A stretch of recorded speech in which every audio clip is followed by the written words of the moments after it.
Distinguished guests, members of the judiciary, colleagues, ladies and gentlemen, good morning and welcome to the Social Justice ADR conference here in Pretoria.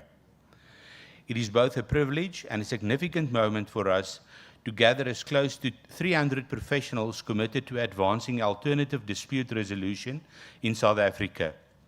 Our previous conference was half this size. The growth we are witnessing today is not incidental. It reflects a profession that is expanding, maturing, and responding to the access to justice challenges of our times. I wish to acknowledge, in accordance with protocol, our keynote speaker, the Honourable Judge Davis. We are deeply honoured by your presence. I further acknowledge Acting Judges Bredenkamp and Robenheimer present, Dr. Clark from the South African Law Reform Commission, Professor de Jong, serving on the Advisory Committee of the South African Law Reform Commission's Project 100D, and acting as project leader of the Advisory Committee of the Commission's Project 100B. Ms. Lekubu Wilderson, from the Directorate Maintenance Services at the Department of Justice, Dr. Lynette Roux from ADRP SA, as well as Advocate Tanya Venter, also from ADRP SA. Our international guest, Advocate Odunzi from Nigeria, Ms. Annelies Kempen from SARP Publishers, our guests from Stadio Higher Education Institution, advocates, professors, lecturers, attorneys, mediators, arbitrators, and practitioners across the full spectrum of dispute resolution. We welcome delegates from Gauteng, KwaZulu-Natal, the Free State, Limpopo, the Western Cape, the Northern Cape, and Mpumalanga, and our online participants joining us from across the country. ADR in South Africa is no longer peripheral. It is increasingly central to how we conceptualize justice. Today's program reflects that breadth, from family and civil mediation to commercial, community, criminal, labor, land, and international dispute resolution. Today is also a special occasion. We will launch the inaugural issue of our work towards a peer-reviewed ADR magazine, a platform intended not merely to report on practice, but to shape its intellectual and professional development, and hopefully one day as an ADR journal. Our sincere thanks to Coulage Community Church for hosting us in these excellent facilities, and to Stadio Higher Education for partnering with us in promoting access to justice through ADR.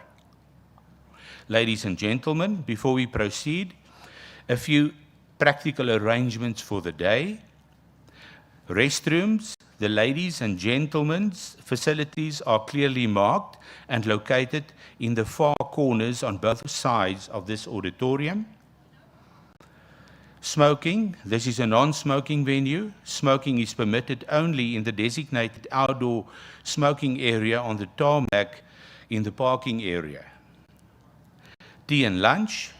Tea will be served at the scheduled interval, followed later by lunch. Kindly adhere to the time allocation so that we may keep the program running smoothly. Feedback, kindly submit your feedback form before you leave today, and remember to take your free copy of our Conflict Compass magazine. After tea, we will proceed to our breakaway masterclasses as follows. The Family Mediation Group will remain here in the main auditorium. The Civil and Commercial Mediation Group will meet in the Rondavel as you go out the building to your right. And the Community and Restorative Justice Group will meet in the training room also to your right as you leave the auditorium area. After the master classes, we will reconvene here in the main auditorium at 3 o'clock this afternoon for our final session, the launching of our new magazine, Conflict Compass, and the plenary session before we join for the social event at the nearby restaurant. Thank you for your cooperation.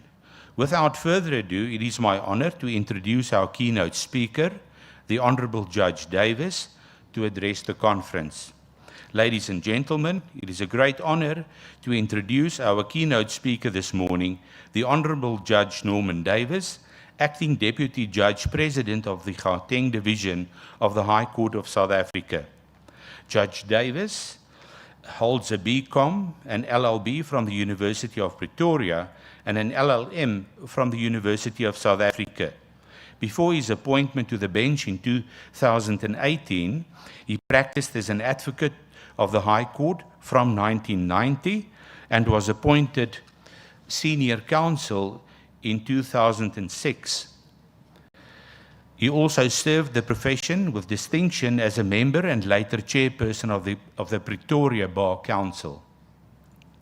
In addition to his judicial duties, Judge Davis is a qualified arbitrator and mediator and has been involved in advocacy, mediation, and judicial training for more than 2 decades, including work with the South African Judicial Education Institute, SAJE, and international training initiatives. Of particular relevance to our gathering today, Judge Davis has played a crucial role in the implementation of the mandatory mediation framework in Gauteng, helping to advance mediation within our justice system. It is therefore a privilege to welcome a jurist who understands both the courtroom and the mediation room. Ladies and gentlemen, please join me in welcoming the Honorable Judge Davis.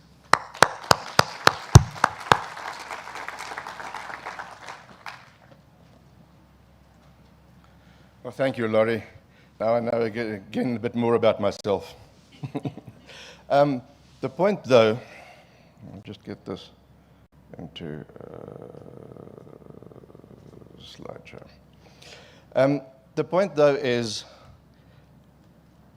where I am and where I've been in the past couple of years, particularly with the mediation, is I'm primarily, the slide you previously had with the many doors, I'm primarily behind the doors which say courts, but I'm part of the movement to open the door which says mediation. So when I speak to you today, it's not only an esoteric or academic or analytical exercise. I speak from a lived experience and being part of it. Out of those many doors, I've been asked to talk to you about the Court-Annexed Mediation in the Gauteng Division. This is important for many reasons, for how it has shaped litigation in trials in our division, and how it hopefully will shape litigation and trials and mediation countrywide. The reason why this program has not been rolled out countrywide yet is there's still some litigation around the implementation, and some of the other judges, president of the other divisions, are a bit jittery to introduce it to their courts in the meantime. By the same token, they also don't face the same volume pressures which we have. So the topic was lessons learned from the first year. I thought I had this thing in a bit of a different on my screen so I can see where I am. Let me just see whether I can. That's fine. I'll go like this then. All right. So let me start with the overview. I'm going to just remind you what the mediation directive is for those who don't know it, and also so when as the context of the rest of the commentary. And I'm going to tell you again why we introduced it, because we often get questions about that, often in an adversarial nature from plaintiff practitioners. Forgive me for referring to some of it almost as a medical one. So I'll talk about our division, our problems which we had as the patient, and then whether we administered some medication, and hopefully we cured the symptoms, and maybe not. So if it sounds medical negligence-wise, then that was intentional, as long as I'm not the one being sued afterwards for any cause of action.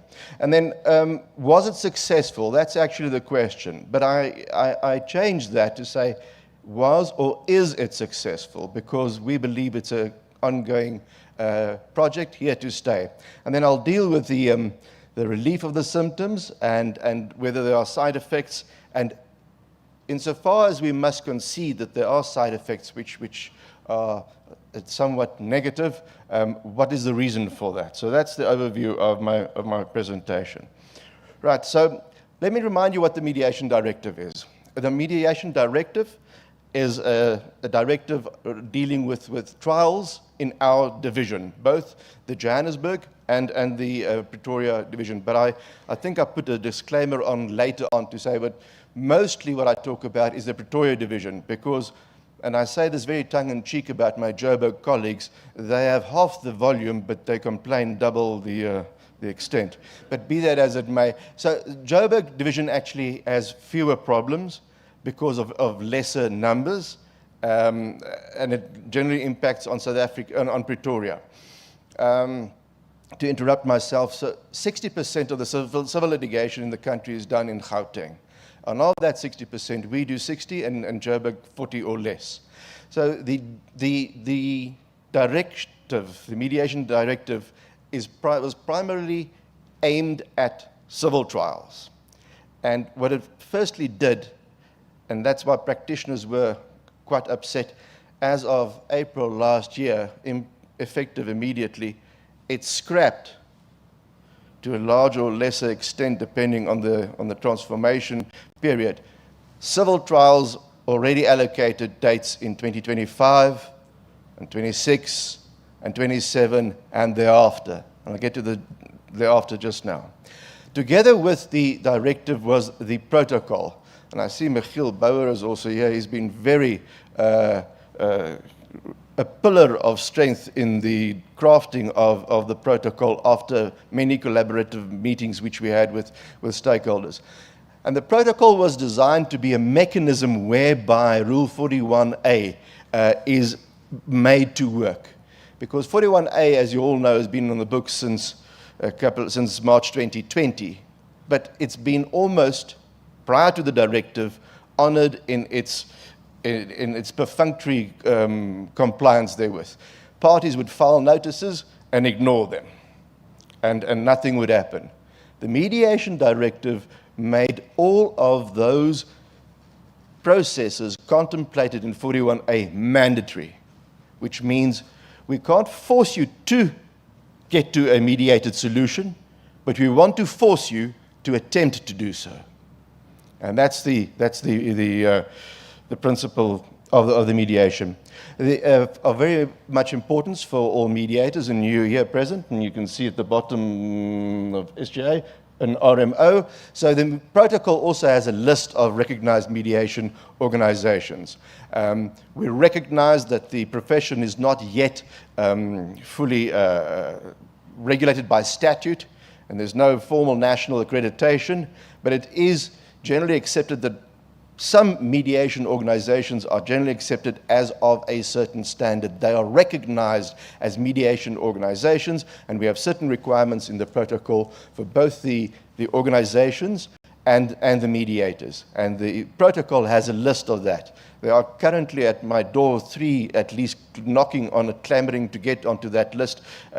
One will, one may not, and the other one, but we'll see. But at least the knocking at the door is an indication that mediation is so necessary, so popular, that organizations want to be part of it. That's the point I think I can make about the list. Now, why did we do this? So we factually, there's a factual and a legal justification for the directive and the protocol. The factual protocol is we had a very sick patient. And those outside the High Court and outside the Gauteng division may not know it, but at some stage, and before, well, I'm acting Deputy Judge President this term, and was for a while last year as well. But before that, I often assisted in doing the civil trial role. So I have first-hand knowledge of what happens in the trial role and in the registrar's office. The trials in our division heaped up so much that trial dates were allocated in 2031, I said in the presentation. I think it might have even extended to 2032. So that's the one thing. If you go and you have a trial ready and you ask for a trial, a registrar will say, fantastic, we're glad you want to litigate, come back in 5 or 6 years' time. That can't and couldn't be justified. At the same time, on any daily trial roll, there were almost 50 matters on the trial roll. Now, if I call the trial roll and I have 5 judges available for that week on the civil trial roll, then it becomes, as you can easily see, an impossibility. And often, when now AJP Ludwaba called it, matters just got postponed, and some of the others, well, I always tried not to have any matter postponed, but it became a physical impossibility. So these were the factual positions, but it does not mean, or did not mean, that there were 50 trials ready to run a trial with evidence, both sides, cross-examination, the whole litigation gamut you see often on television. About 80% of those matters on that roll were either settled or went by way of default of appearance. So there was a lack of what we call a triable issue. There was a lack of a real engagement with an issue, be it the merits. Look, if you have and mostly the problem is regarding road accident fund claims. So if I refer to that often, that's the reason why. So if you have a passenger claim, the plaintiff was a passenger and could not contribute to the accident, then why is there a dispute on the merits, yet on the pleadings it was still so? So that's not a real triable issue, just something which you should sort out. Multiple driver incidents, multiple vehicles, of course, you know, there might be apportionment of liability. And on the quantum side, you know, what we find often is, particularly if it's a young plaintiff or a young injured person, every 3-year-old, the experts predict would have become a rocket scientist of international note, but suddenly can only become a cleaner. It's a pattern. But you have to engage with that, and the defendants often did not engage with that. So there were no real triable issues. And what we then attempted to do, what we said was, only those trials which have those issues, which require the adjudication of a judge, which requires a determination to be made on either credibility of witnesses or determination of factual or other disputes, need to be on that roll. So there was a lack of triable issues. On the other hand, can we and could we, and there are still parties who say we couldn't, could we impose the mandatory mediation directive? We say yes. Section 34 of the Constitution guarantees access to courts, access to justice.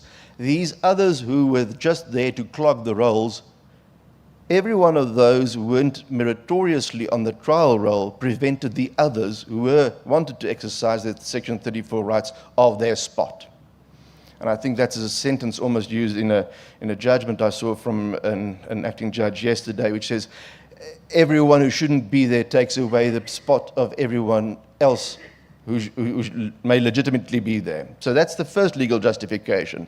And that's by the next slide as well. Those who require little adjudication, we're keeping out the others. And clearly we could not maintain that. We could not say to a person who has a legitimate triable issue, come back in 5 years because we have these other non-triable issues of thousands in your way. Then Section 173 of the Constitution, of course, says the High Court can organize and regulate its own process, and that means also protect its own process.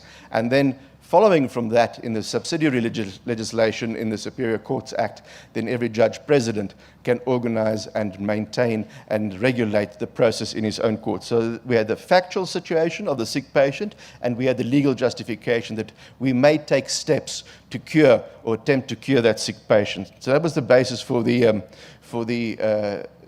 directive. A number of judges, of course, believe sincerely and passionately in mediation. A number of us have been trained by colleagues of us in Utah and otherwhere in the USA. That was an initiative started by the previous Chief Justice who sent us there, and that was infused during the country. I can tell you of the 7, it's myself, Judge Keatley is now at the SCA, Judge Goosen is at the SCA, and often acting in the Court.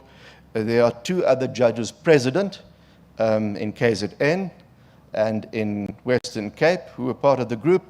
Judge Mojapelo is now retired, but he now runs mediation training for AFSA.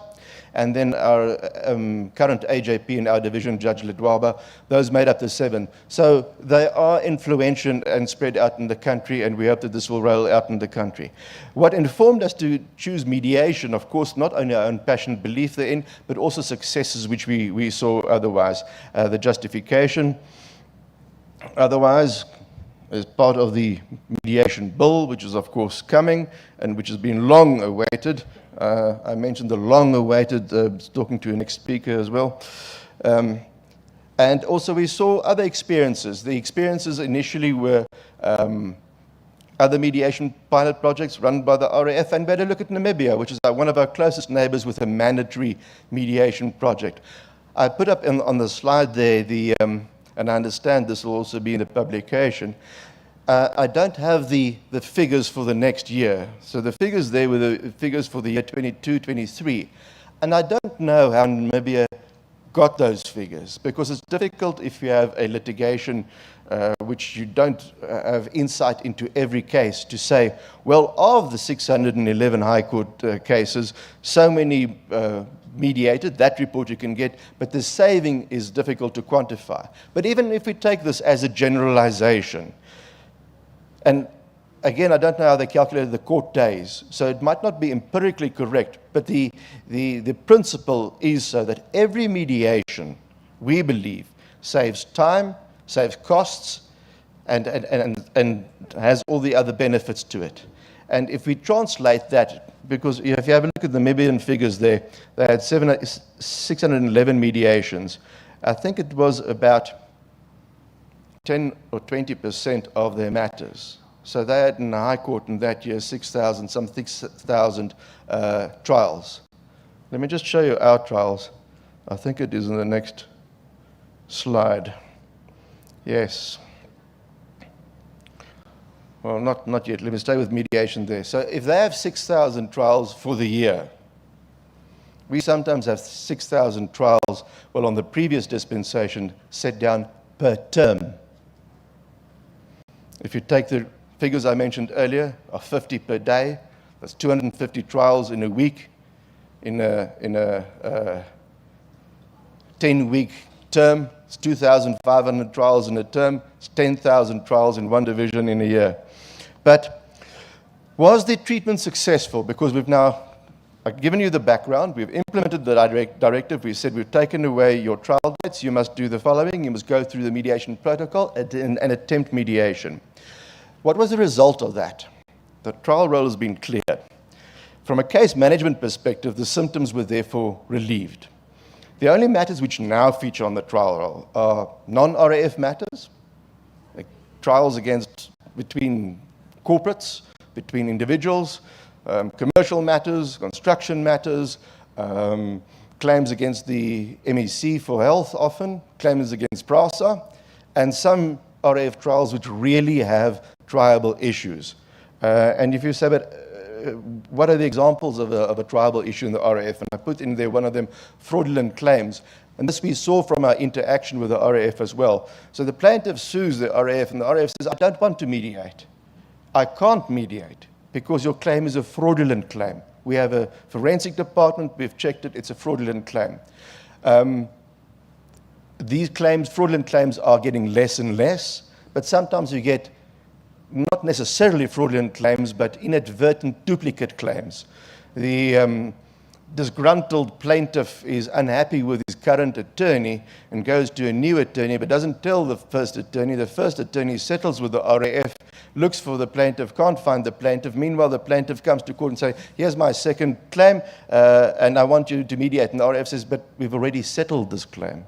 In fact, sometimes they say, we've already paid this claim. Now, surely there's something which then needs judicial adjudication. So, in essence, what is currently on our trial roll are those 10% that I referred to in earlier slides, which require judicial attention and which are justifiably on the trial roll. So, from a case management perspective, the mediation has achieved its objective on the civil trial roll. And that's the state of the daily civil trial roll. I put that from the term. If I look at my bench book, there are about 3, sometimes up to 5, if it's on a Monday and they're enrolled it for the scope of the rest of the week's days, 3 to 5 non-RAF trials on the roll. There are 2 to 3, 4 divorce trials on the roll. And those are then the divorce trials which couldn't be mediated, which despite best attempts couldn't get to a resolution. And you might also say, particularly those in the family mediation sphere, but how can you not have done that? Well, again, as with the RAF example, let me give you an example. It's a customary marriage and there's a dispute as to whether there was actually a marriage, whether the lobola negotiations which had been carried out, whether all the formal steps had been done in terms of traditional custom and law. So that's a dispute which the parties say they can't mediate, and then they need an adjudication. Some forfeiture claims as well, involving various trusts, companies, assets, shares, etc., could have been mediated, but then couldn't, so that then they're back on a trial roll. I have all sorts of notices on this laptop. Now, there are curious features as well, which Michiel, you might not see even have been part of the drafting of it, but which we see from the court side. So of those that are now on the trial roll, there are certain also default judgment matters, which I'll get to in a moment. But suddenly, when the roll is less, when previously we had, say, 10% representation from the RAF on the trial roll, now not only because the numbers are fewer, but because there are more capacity being built into the RAF, into its use of the state attorney, we now see 50% representation. Although there might not be countervailing evidence, at least there are countervailing arguments regarding contingencies, apportionment, acceptance of expert opinions, etc.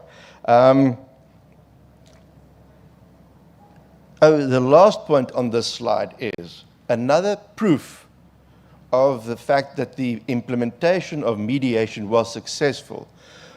We also have a settlement role, which is then dealt with as part of the daily role, just to give formal court orders to matters which have been settled, because sometimes parties, although they've settled, they need some coercion before they actually pay, and that the plaintiff gets then by way of a court order. On the settlement roll, where previously the RAF would just have settled with a party, and that might have featured on the settlement roll, currently there's an increase in the number of the settlement roll, which was as a result of mediation. And that is increased, I think I put in there, 40 to 50%. Yes, that's at the start of this term, which is now almost a year after implementation, it might have been 10, 20, 30%. So I can even, in the course of a term, see the increase in mediated settled matters on the roll. So was the treatment successful? Yes. The further result of it, remember when I earlier said when you previously, before the directive, asked for a trial date, you might get an allocation 5 years hence.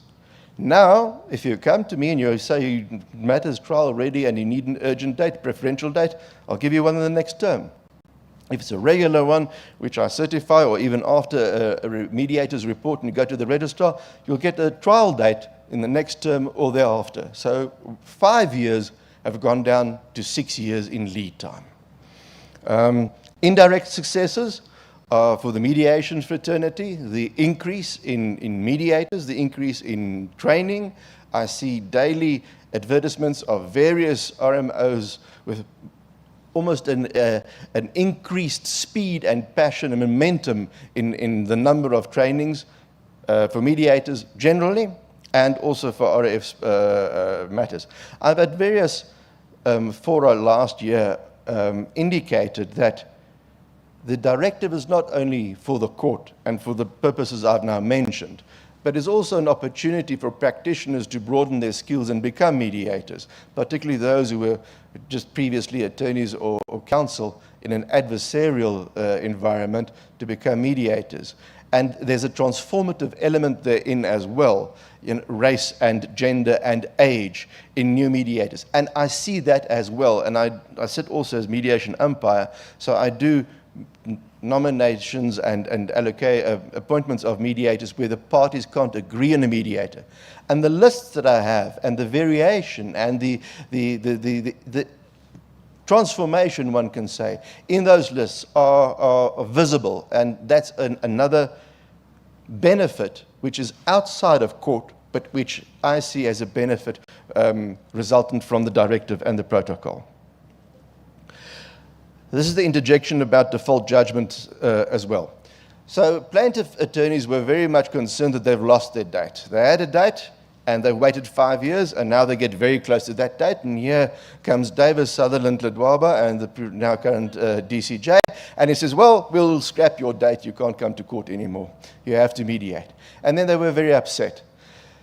So in those cases where they've lost their date, and they have seriously and honestly attempted mediation but couldn't, then at least to not further prejudice them, we've given a guarantee that they'll get a spot on what we call the special default judgment roll, which will be within 6 months, give or take, of the date that they lost. Now it is in that default judgment roll where suddenly, and of those default judgments, there were about between 10 and 15 per day. 10 and 15, not 50, 10 and 15 per day on the roll. I have sufficient judges to allocate them, so in those matters, we often find that up to 50% there's now suddenly, after all the time period and all the years and all the processes, now suddenly there's appearance from the RAF. And occasionally then, it does happen, there's suddenly also witnesses, both on merits and on aspects of quantum. So that's the interjection on the special default judgment roll. So while we have scrapped trial rolls and limited that to real triable issue trials, we have also attempted not to prejudice those who have attempted to comply as far as possible with our directive. Side effects. Well, the medication had the following result, and it is not, and I argue this strenuously, as a result of the directive itself. It's as a result of how parties affected thereby implement it or actually do not implement it. The volume of RAF work, which crowds out a lot of the other litigation, is really vast. And I say this, and those in the audience might not know it, but I get complaints letters regularly. But some of them, for example, there's a firm, I got a letter last week which says, it's very well, you got all this new amplified Rule 41As, which we must deliver, etc. We've delivered 1,500 in the past month, to which we hadn't gotten a response. Now, and I've been accused of being on the side of the RAF, but not. If you see my judgments, they go for and against, depending on the merits of the case. But I am convinced that the RAF and its current leadership is not, or should not be termed to be obstructive. We use the word still recalcitrant in the protocol, but I think that's just not non-compliance actually. But the RAF, I think, still has capacity problems. So if it didn't answer the 1,500 notices, it wasn't because it ignored them purposely, they just couldn't get around to it. Of course, if you're a plaintiff, you couldn't care what the reason is, you still have an unanswered Rule 41A notice. So what's the what does the protocol say regarding if a plaintiff says, or a defendant, and I've spoken to the MEC for Health the other day, and they said, how do they clear their contingent book of liabilities? I said, well, you issue a notice then to say, I'm the defendant. I want to mediate this matter. Here are my experts. Come, plaintiff. Sometimes the plaintiffs don't accept that invitation. But if that invitation, whether it's from the plaintiff or the defendant, is not accepted, then the protocol works like this, that you can go to the special interlocutory court, which we call the SIC, and get a compelling order to compel a party to comply with a directive, to compel a party to at least participate in mediation, to compel a party, if you've agreed to a mediator, to at least pitch up and do the mediation. And if not, and if you then disobey a court order, well, then we say to the plaintiff, well, now you can go by way of default judgment, because now we can strike the defense, or you can ask for judgment by default of participation or default of appearance. So the side effect of the protocol is that while the trial roll has gone down in numbers to triable issues, those which haven't gotten to where they should have been in the mediation route have now increased. So the SIC court, I think I have it in the next slide. No. Yeah, so the SIC, there they put in the numbers. We started out by about 30 per judge per day, and then we use acting judges sitting in the SIC court, and they sit Mondays, Wednesdays, and Fridays, and they use their weekend and the days in between to read and prepare on those roles. They're very generic in nature generally, so it's easy to go through them. But even that wasn't enough. So if we have 3 judges a day, that's 90 matters a day for 3 days. So now we have 270 matters. We found that to be too little. So from next term, we're going to increase the numbers in the SIC court to between 300 and 400 per week. That is the unfortunate consequence of the protocol, but not because of it itself, because of the non-compliance. Then the next knock-on effect was the following. If plaintiffs have now given their notices to say, I want to mediate, here's my amplified notice with all the reasons and all the points clearly indicated. You just need to say yes and get a mediator, and we'll sort this in the morning. And there's no response. And they went to the SIC court, and they got a compelling order. And they compelled now the other side to comply with the protocol. And there's no compliance. Now they're entitled to go to default judgment court. The default judgment rolls ended up where the trial rolls were, with dates being allocated 2030, 2031, 2032. And when it reached that point, we said, we got to stop. We're back in the same circle. You can't, where we couldn't have said to a plaintiff, look, you can't exercise your Section 34 right for the next 5 years. It's even worse to say, well, apart from that right, you're now entitled to default judgment because the other side is not playing ball, but also come back in 5 years' time. So we can't do that. So we also utilize acting judges, both during term, and now we're going to do it during recess as well. We've previously relied a lot on pro bono acting stints. People give a pro bono a week or 2, and they battle through this SIC court the 1 week and the default judgment court the next week. We've now gotten permission and consent and authority from the minister to have stipendiary appointments. So suddenly our bench is acting judge heavy compared to permanent judges, which we utilize in these courts. The numbers, when we try to bring forward the allocated default judgments, we can only do that by having increased the numbers in the default judgment. And I said there, we're going up to about 400 default judgments per week. And we'll continue doing that from now. We've already started with a bit less, but now from the second term until the end of the year, in a serious attempt from the side of the judiciary to reduce the backlog of default judgments by the end of this year. So we hope by the end of this year, you can either get a trial date in the next term, if there's no trial date and you get default judgment, it will also be within the next term or 2. So our lead times we've forced the situation in there. But those two consequences, those two side effects, we experienced because of the protocol. So the treatment was successful initially, but you have some rash on this side and you have some headache on that side. The patient is not completely healed yet. Now, why does it have those side effects? Well, I think I've already done this. The side effects is generally speaking beyond the reach of the judiciary. We can manage our courts, we can manage our judges, we can try to manage the volumes, but the reason for the problem, the reason for the non-compliance is in the hands of the parties. And that's how the parties approach it. And it's not only the RAF, and we previously didn't have that much interaction with them because we were accused of meeting only with one side, not the other side. Although if it's in general litigation, we felt it's justifiable to make this work.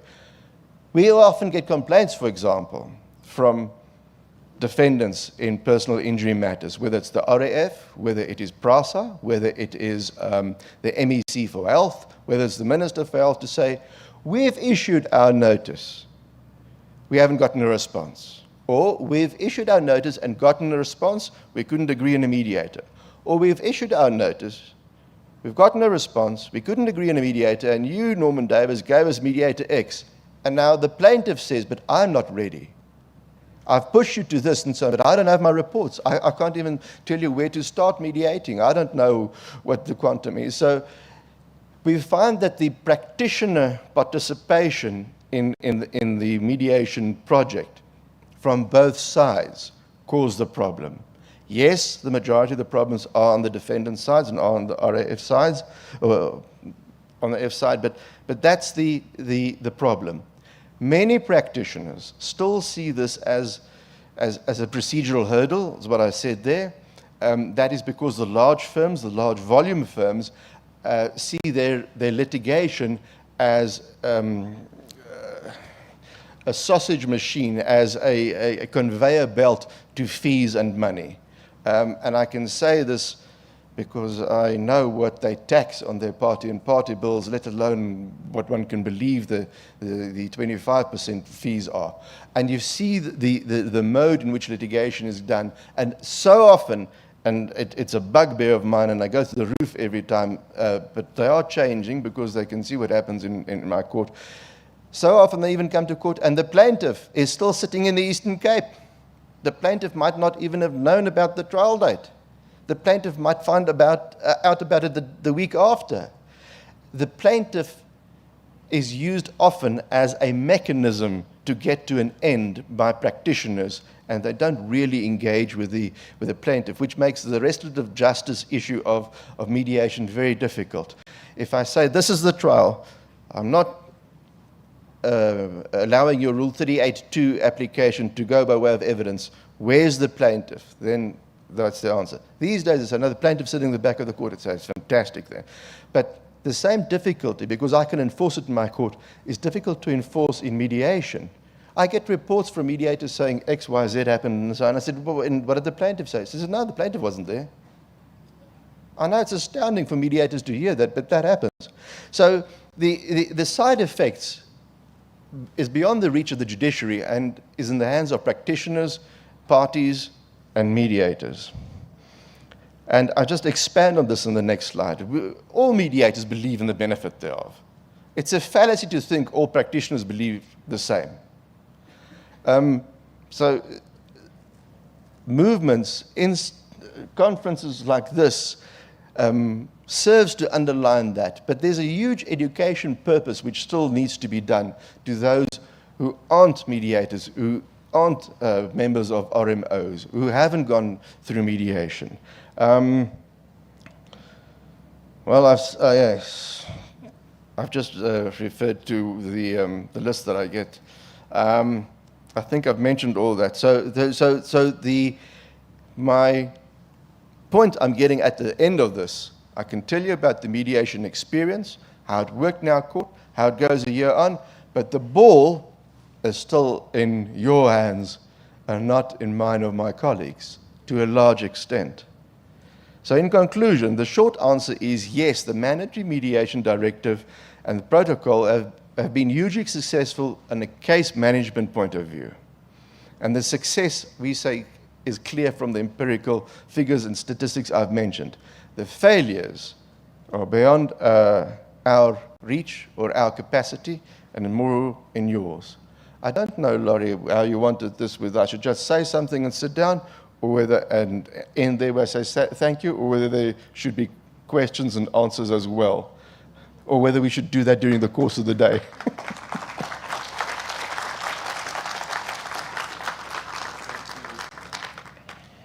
Judge Davis. Questions from the floor. This is your opportunity. I can see two hands. I'm going to Mr. Charles Mendelow first. Laurie, there's another microphone as well. Thank you. The Charles Mendelow over here. Thank you.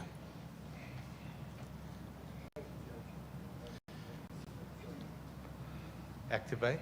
Activate the other mic, please. You can just use it. Okay. I'll just say it. Well, just keep it closer to your mouth. Oh, is it working? Yes. Oh, okay. It's like a rock star thing. You've got to be like... Judge, part of the protocol and part of sound mediation process, and it's also embedded in Rule 41A, is that if you can't get an agreement on an outcome, one can narrow issues. And as a mediator, often I find that is a bit of a challenge in the sense that if one colleague wants to fudge the issues and another colleague goes along with that, so then, for example, I'll give an example of actuaries meeting, or another example would be outsourcing an accountant to calculate accruals. Or another example would be the appointment of an independent assessment for children. What kind of teeth can, in terms of a mediation report and a mediation statement of outcome, how much teeth can a mediator have there in terms of saying, well, this mediation failed because of this and this and this refusal in the light of this and this proposal? A lot. You're right, firstly, that the protocol was based on Rule 41. It's actually a mechanism to enforce the workings of Rule 41.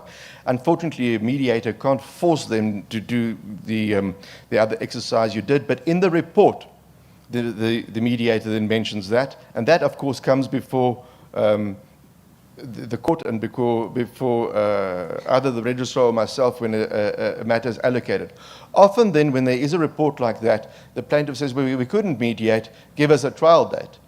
Our protocol says, all right, particularly the amended protocol from October last year says, all right, we'll give you a trial date, but what you're going to do, now that you've mediated, now you've gotten the point which you now mentioned, go and sit and formulate that point as the point of decision to be made. Formulate that point in a joint minute. It's paragraph, I think, 4.6.3. And follows, no, it's 7.1, capital A.1, that's it, yeah, of the protocol, which says you've done everything and you still can't settle, but you just can't take the whole package and bring it back to court. More even than your previous pretrial conferences and your Rule 37 requirements. Now that you've mediated up to this point, tell us now as a court what is the dispute. And I'll take that into account not only when I allocate the trial, but when I allocate a judge. I know this might be a day or two or not, or which judge might deal with it. So that report, and even if you've limited it but not settled, still has teeth. And I issue directives virtually daily to say to parties, if you've gotten to that point, you can't just bring the package. Go and formulate this.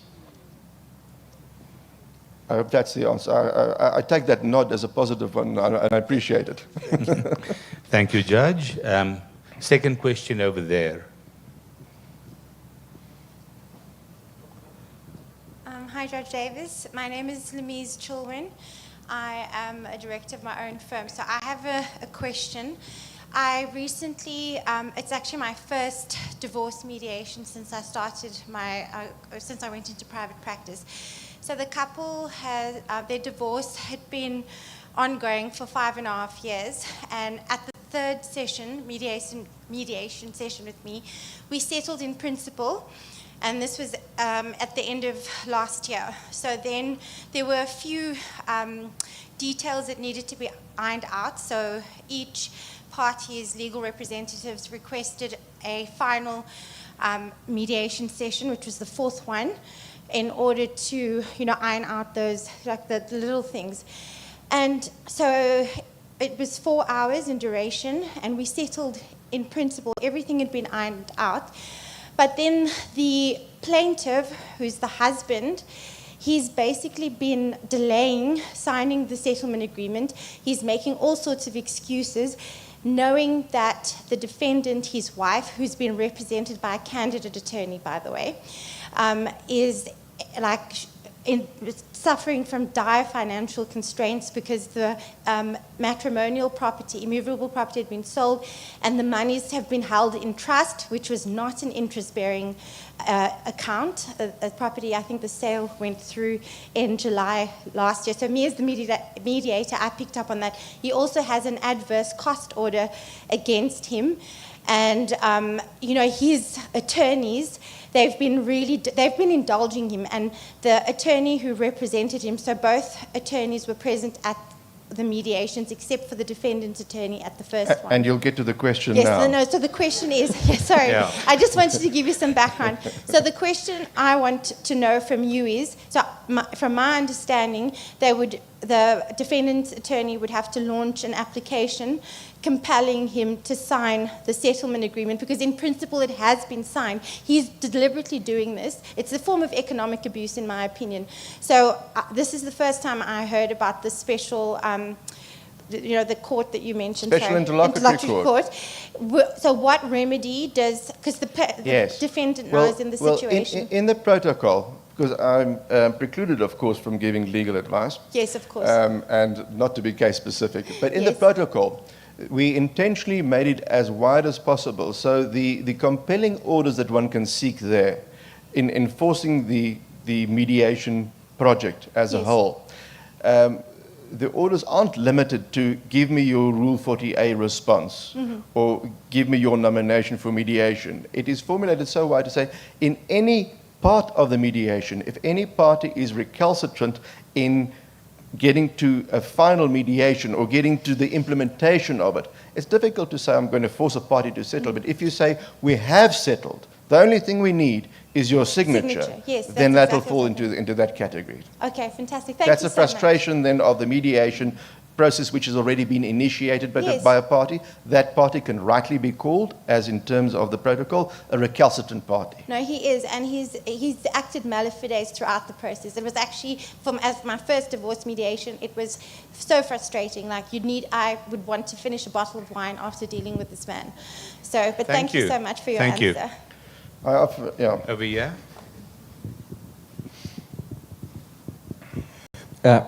Morning, yes, an attorney for my sins, specialising in family law to make it worse. But just help out your colleague over there. You said that the judiciary's done a lot to get mediation going, what they can do, and the ball's back in the court of us as practitioners and our mediators. Do you not think, however, that if the consequences in the special interlocutory court for recalcitrant or delinquent parties is harsher, that the judiciary can then assist as far as showing parties these consequences for not playing ball as far as Rule 41 capital A is concerned, and that in that way the judiciary can also assist in taking it further? I just think a lot of attorneys and parties who are playing the long game for Stalingrad tactics, as it has now become known as, if there's not serious consequences for them in the special interlocutory court by way of cost orders, etc., there's no downside for them in not cooperating. Well, we believe that there are serious consequences for the following. So firstly, there's a cost issue. If the defendant even appears at the SIC court and says, I am here but I am late, well, then you're in for the cost of that application at least. Often the judges also, regarding the extent of delinquency, make that cost orders punitive. So they're often attorney and client cost orders. The delinquency is also a factor in terms of the protocol, which can be taken into account at trial. So if the trial is delayed and if additional costs have been incurred, irrespective of whatever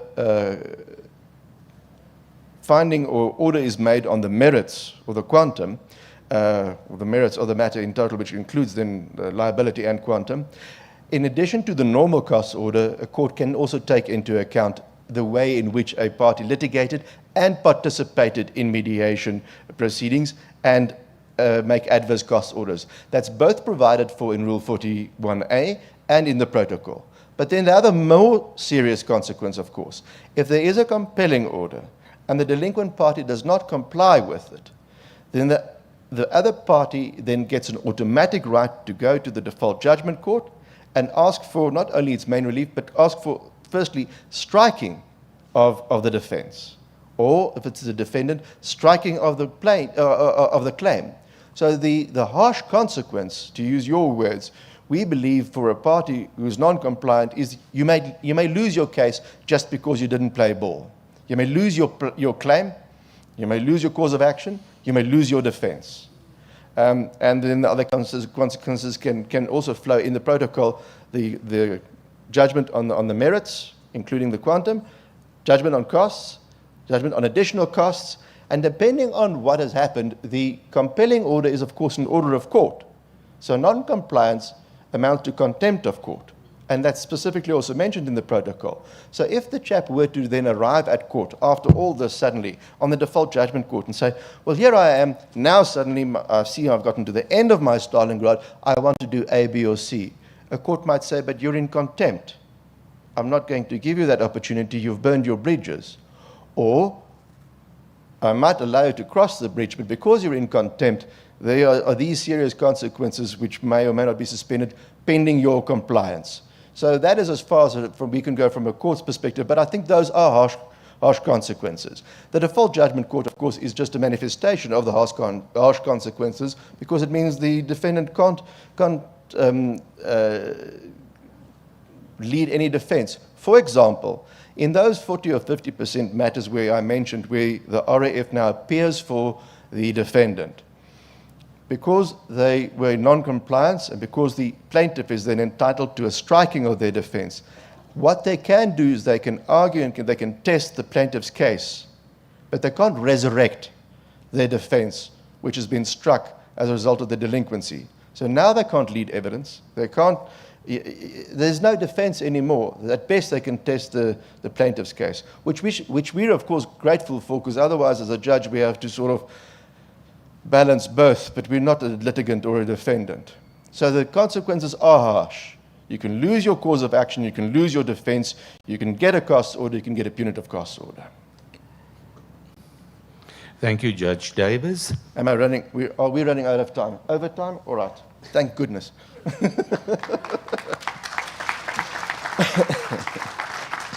And a thank you from our side. Thank you very much.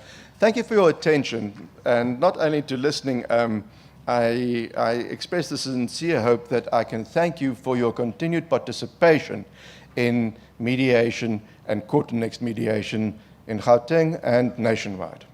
Thank you. Thank you, Judge.